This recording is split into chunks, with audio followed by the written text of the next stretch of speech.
What is up, everybody? Joseph Hadaway here. So if you've ever, met me in person, read my blog, or watched any of the side hustle videos that I put out before this, you'll probably know that I like Fiverr.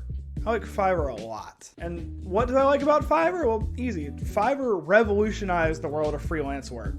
Literally anyone from anywhere in the world can hop on Fiverr.com today, make a free account, and basically immediately start making money. And we start running the numbers, and 3.5 million active monthly buyers, several of them making multiple purchases a month. There's work. There's a lot of work. But then, you have the other argument of that with over 1 million freelancers, sometimes with multiple different freelance gigs apiece.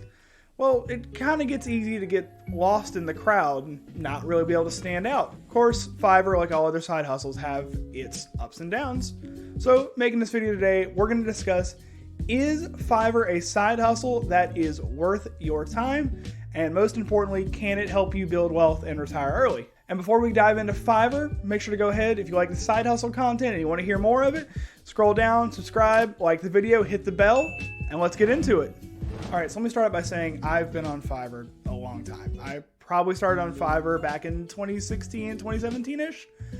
And I've been on there in several capacities, both as a buyer and as a seller, in each in kind of an on and off format. 20 years I've been there for a while. And I guess to add a little credibility to that, in March of 2022, Fiverr sent me an award for spending $500 on their website in less than 60 days. Not proud of that one, but I might be proud if other companies sent me a similar award. Like, I'd love a Costco $500 a month award, just to see what it looked like. Nope, I'm getting off topic. I'm getting entirely off topic. Point here is, I'm very familiar with Fiverr, very qualified to talk about it. I know the ins, I know the outs. Let's take a look at it. So I've actually been working on this video concept for a little while. My first plan with this was I was going to do 1 year on Fiverr and then come back and do a retrospective. But as you may have noticed, I may have dragged my feet a little bit on content a little bit this year, as you can see by my one blog post and my one video in the entire month of January. And Sammy, what day did I tell you I was going to send you this video? And what day is it today? Yeah, life hits you fast. But it's all right. I'm working on it. It's coming, I promise. By the time this goes live, the podcast will be live again, and oh god, I hope this ages well. Either way, Fiverr. We're talking Fiverr. I made a brand new Fiverr account back in December of 2021 because, I've been on Fiverr for a while. I made my account a long time ago. I wanted to see what it was like as a new seller. So December 2021, made a brand new account, went through all the tax documents, everything that you're required to do.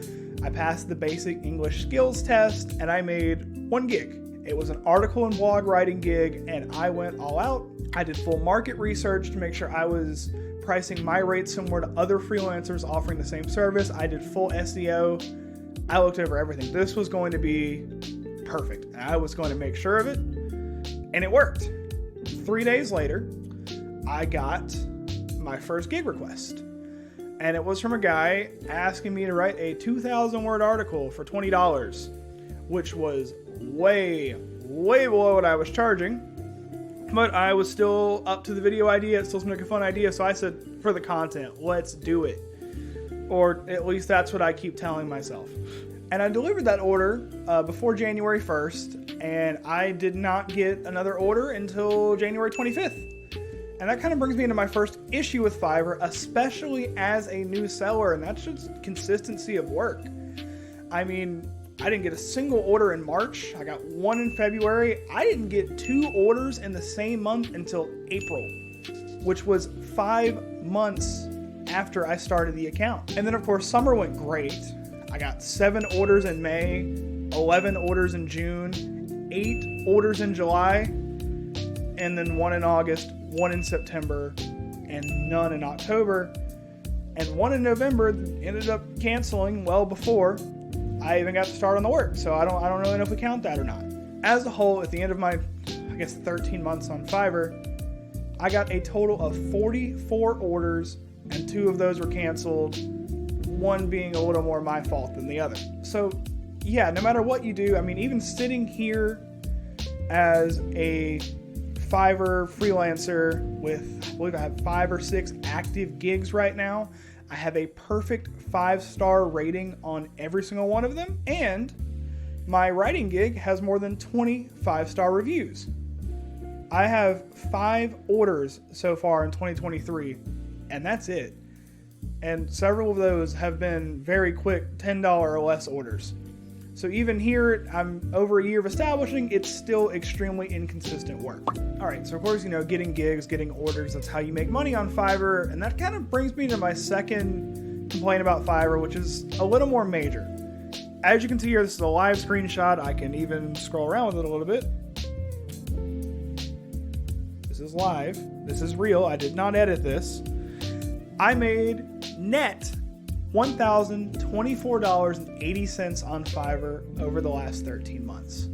Not bad. One quick income stream, 42 completed orders, over $1,000. Not a bad new income stream. And you're probably thinking here, oh, he's about to complain about dollars per hour. No, I set my own rates on this. I know how long these things take me. The way I see it, that's on you. That's not a Fiverr problem. What I'm actually going to complain about here is that $1,024.80 is a net number. Meaning that Fiverr takes 20% off the top. Fiverr takes 20% off the top of every single order you complete and tip you get. So if we run the numbers a little backwards on that, if you can see the total of my gigs in terms of what people paid Fiverr was actually pretty close to $1,300. Meaning that for every $10 I earned, I got $8. For every $5 tip, I brought home $4. And on top of that, I use direct deposit, and Fiverr takes a $1 fee for every direct deposit they do. I mean, of course, there's ways around that. I was doing 1 direct deposit a month, so I was getting several orders in for the $1 fee. There's no limit to that. But still, if I did a $10 order and immediately withdrew the funds as soon as they were ready after 2 weeks, I went home with $7. And that is before taxes or anything else that I have to pay on that money. Now you can argue that in the creator economy, an 80-20 split isn't bad. I mean, YouTube does a 70-30 on their AdSense. Twitch has recently went under fire for going to a straight 50-50 split on all of their subs, and other companies are on very similar splits. I've even heard a few 40-60s. So 80-20 doesn't sound that bad, but still, when you compare Fiverr to, like, say, PayPal, where you can do the freelance work, invoice through PayPal, and PayPal takes a 3.49% fee, and you did the exact same work, 20% sounds pretty steep. All right, so while I do have some complaints about Fiverr, it's not all bad. For one, it's hard to argue with. I made over $1,000 last year off one single side hustle, and even more than that, I made more than $1,000 primarily as a freelance writer, and I didn't follow one lead. I didn't send any requests. I didn't send any proposals to anybody. I just sat back and waited for the work to come to me. I mean, the system that I found that worked was I turned on Fiverr's notifications on my phone, and when I got a notification, I worked. When I didn't get a notification, believe me, I had plenty of other things to work on. So if you're looking for Fiverr for consistent income, not exactly. But if you're thinking of it more as just a little extra income here and there, works out pretty well. And another good thing about Fiverr is you can use its discoverability to your advantage. Like I mentioned, I didn't find any work on Fiverr last year. Work found me. And you can really use that to your advantage. I mean, what I'm about to describe here is technically against Fiverr's terms of service. So whatever you do, don't do it. Don't do it. I'm telling you, you better not. So let's say, for sake of argument, you were somebody who did social media management. Maybe you even owned a whole social media management agency. Hypothetically, you can do, not what I would do, what you can do is use Fiverr, create a couple of gigs, a few gigs, even just one gig on Fiverr for your social media management or whatever service it may be. Let clients find you on Fiverr, maybe do your first order or two there, build a rapport with them, and then slowly move them off of Fiverr so you can start invoicing them through, like I said, PayPal or whatever accounting software you may use that doesn't charge 20%. So hypothetically, again, in terms of service, when you're moving these people off of Fiverr, if you want to offer maybe a little more incentive, you can offer a discount and still make more money by going over to I'm going to keep using PayPal as my example because it's free and it's what I personally use. So take, for example, if you have an order on Fiverr that's going to take $100, you're going to net $80 off of that, or $79 if you direct deposit every single time. So you go to your client and you're like, hey, I can offer you a 10% discount every single month or every single period, whatever it may be, if we move off of Fiverr and you let me start invoicing you through PayPal. For them, no brainer. 10% off, pay less money for the exact same service they're already in love with. Sounds like a no brainer. And for you, they're now paying $90 instead of $100. And rather than bringing home that $79, you're now bringing home closer to $87, which I know $8 not a big deal, but $8 every single month across several different clients adds up pretty fast. And again, I'm going to keep saying it, we're speaking hypothetically here against terms of service. I swear, Micah, I would never do something like that. I'm a good freelancer. You can trust me. These are just hypothetical, telling people what not to do, because of course they don't want to make more money. All right, so what's the verdict? Is Fiverr worth your time? Well, like most things in life, it's absolutely what you make of it. Are you going to quit your 9-to-5 solely freelancing on Fiverr? God, no. No, not even close. That 20% service fee, I guess in theory you probably could if you had enough recurring work. However, your time is better spent elsewhere. Go somewhere. If you're that good at freelancing, do pitches, find outside clients that aren't going to take 20% of your money off the top. However, is Fiverr a nice little side hustle to make some extra cash for doing work whenever you can or whenever it comes up? Yeah. At the end of the day, I made an extra $1,000 last year that went straight into, I guess, truly helping us buy this house. Which, hey, video on that coming up. We're getting into real estate investing. I don't want to talk about it because I'm in a little over my head and I want to talk about it. But hey, maybe next week, maybe 2 weeks from now. My editor's probably screaming right now because I'll tell him video tomorrow and not get it to him for a week. But either way, we'll talk. Sammy, we'll talk. But yeah, Fiverr.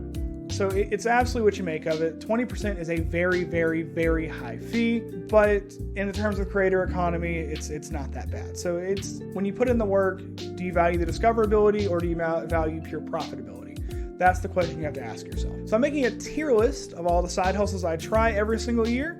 And I'm putting Fiverr as our first side hustle squarely in B tier for great discoverability. However, huge cutbacks on the profitability. Hey, if you like these side hustle deep dives, make sure to give me a subscribe. I want to keep ranking these side hustles. If you like this kind of video, like it, drop me a comment what side hustle you want me to try next, because I really enjoy doing this, and hey, making a little extra cash on the side isn't bad. Again, thank you so much for watching. Make sure to follow me on Twitter and Instagram. Head over to my website to schedule a one-on-one coaching session, and I will see you all next week.